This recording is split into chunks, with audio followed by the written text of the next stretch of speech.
أشهد أن لا إله إلا الله.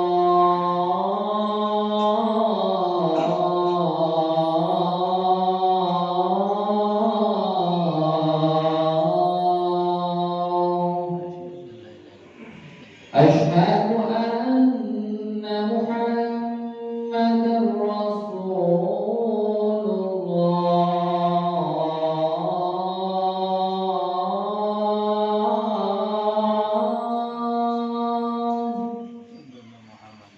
أشهد أن محمدا رسول الله.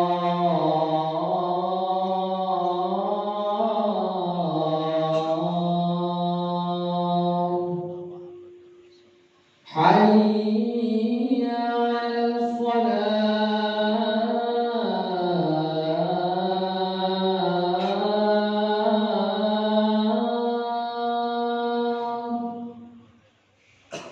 حي على الصلاة.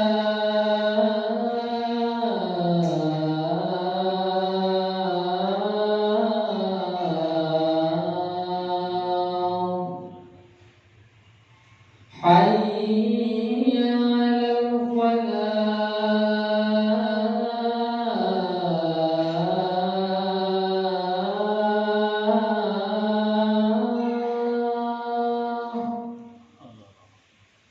حي على الفلاح.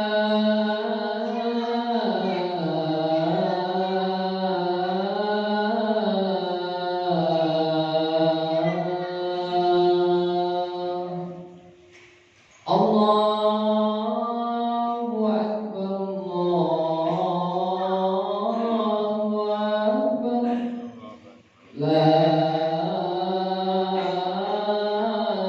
إله إلا الله.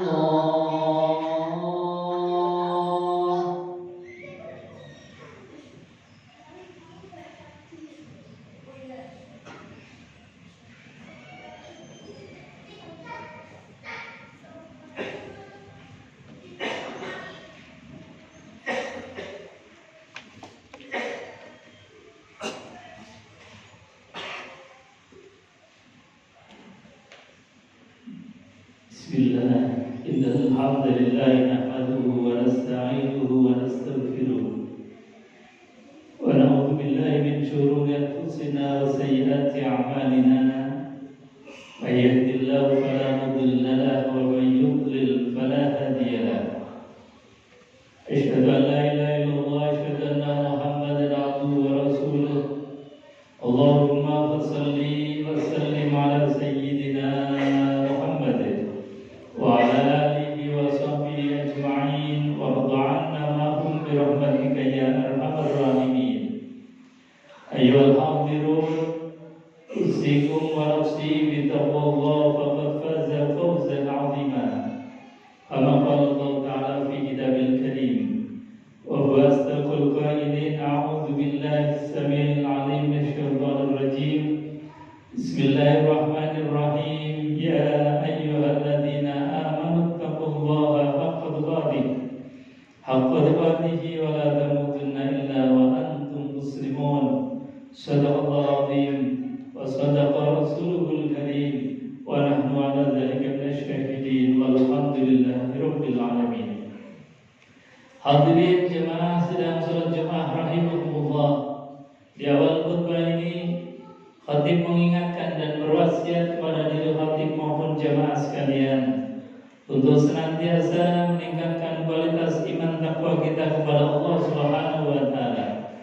Iman dalam makna dan arti yang sebenar-benarnya, yaitu imtitsalul awamir wa ijtinabun nawahi, menjalankan yang diperintahkan Allah dan menjauhi apa yang dilarang oleh Allah Subhanahu wa taala.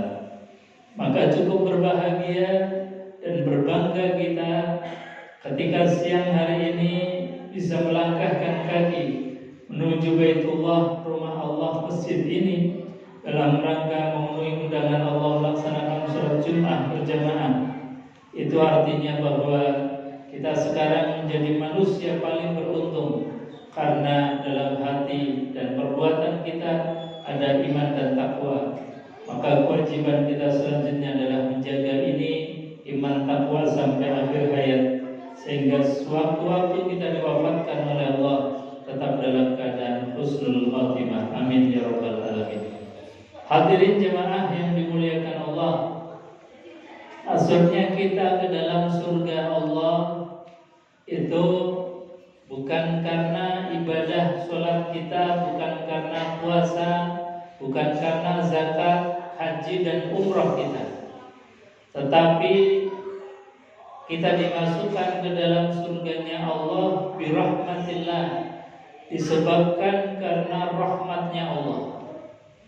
Karena kalau kita ini masuk surga hanya mengandalkan ibadah kita, maka berarti surganya kita ini berjangka waktu, bisa 50 tahun, 60, 70, 8 tahun saja.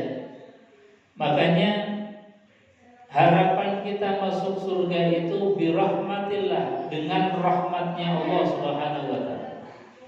Karena ibadah kita ini kalau untuk mengkonversi, mengganti satu nikmat dari Allah Subhanahu wa taala, itu saja rasanya belum cukup. Maka sekali lagi kata Rasulullah SAW, kita ini hanya mengandalkan rahmat dari Allah Subhanahu wa taala. Maka sahabat bertanya kepada Rasulullah, termasuk engkau ya Rasulullah? Iya, termasuk aku. Masuk surga karena rahmatnya Allah. Hadirin jemaah yang dimuliakan Allah, rahmat Allah itu ada dua macam.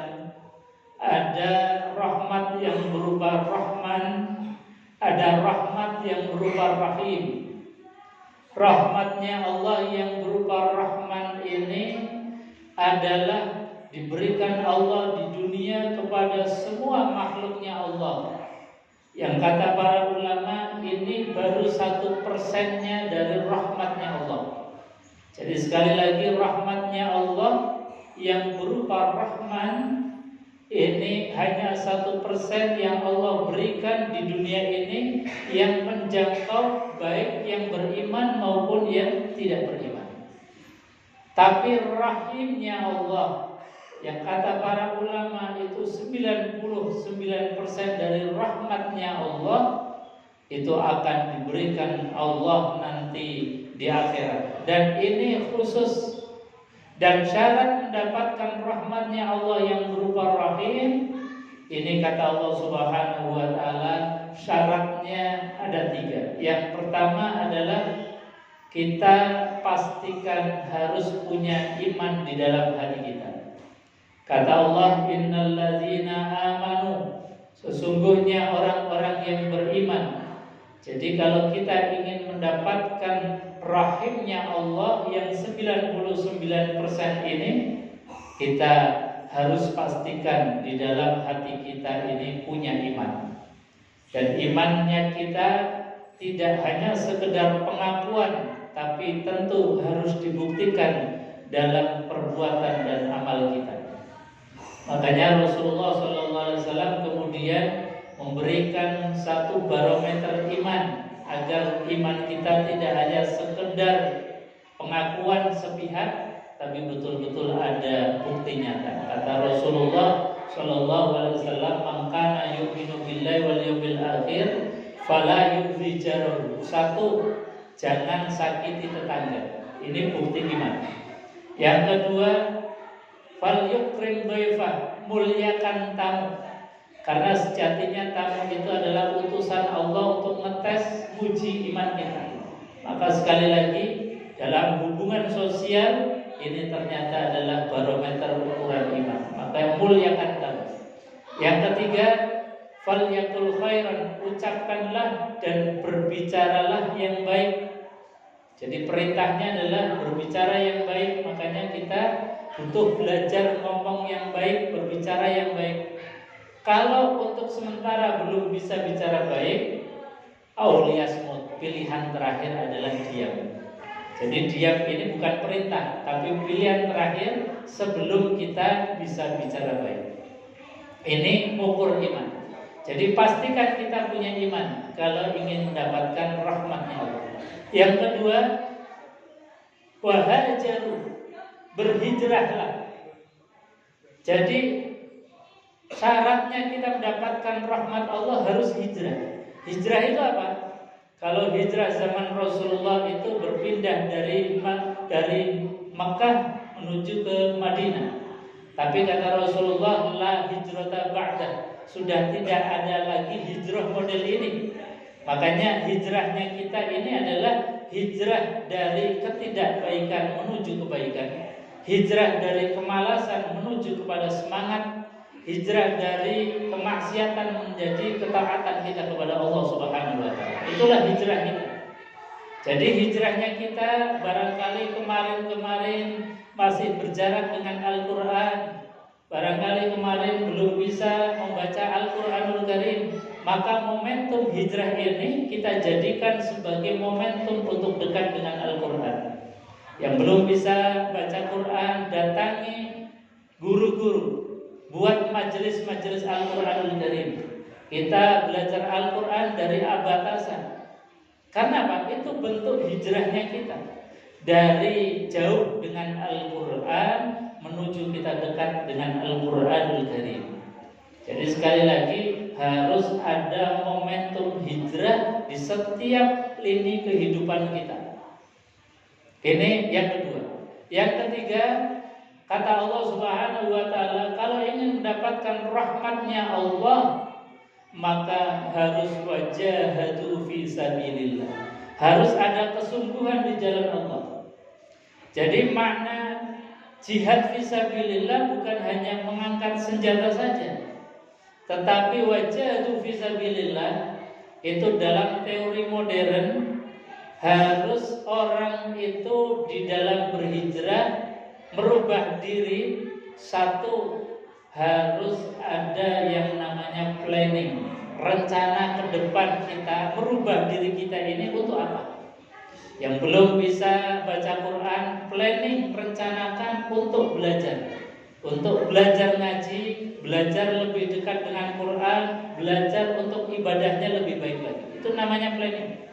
Yang kedua, harus ada eksekusi, harus ada pelaksanaan setelah rencana kita. Jangan rencana tinggal rencana, program tinggal program, tapi tidak ada tindak lanjutnya. Maka harus ada eksekusi. Yang ketiga, wajahadu fi sabilillah, maknanya harus ada evaluasi terhadap kinerja kita, perilaku kita, apakah ada perbaikan hidup ini, perbaikan perilaku ini atau tidak. Nah, ini namanya wajahadu fi sabilillah. Kalau iman kita sudah punya, kemudian ada perilaku hijrah untuk pindah lebih baik lagi dari kondisi tertentu kepada kondisi yang lebih baik, kemudian wajahadu fi sabilillah dibuktikan dengan kesungguhan, ada rencana, ada eksekusi, ada evaluasi. Insya Allah, meskipun kita dalam pelaksanaannya barangkali belum maksimal, misalnya dalam kaitannya dengan Quran, kita belum bisa baca Quran, ternyata keburu Allah memanggil kita, kita tetap dianggap sebagai min ahlil Quran yang mendapatkan rahmatnya Allah Subhanahu wa taala. Jadi yang diukur oleh Allah bukan hasil akhir, tapi usaha kita, ikhtiar kita, hijrahnya kita menuju kepada kebaikan. Mudah-mudahan kita yang hadir di majelis ini termasuk orang-orang yang ada iman, yang ada hijrah dan juga kesungguhan di dalam hijrah, sehingga kita mendapatkan rahmatnya Allah Subhanahu wa taala. Amin ya rabbal alamin. A'udzu billahi samil alim minasyaitonir rajim. Bismillahirrahmanirrahim. Wal 'asri innal insana lafi khusrin illa alladziina aamanu wa 'amilus shalihaati wa tawassaw bil haqqi wa tawassaw bis sabr wa qur rabbi fir warham wa anta khairur rahimin.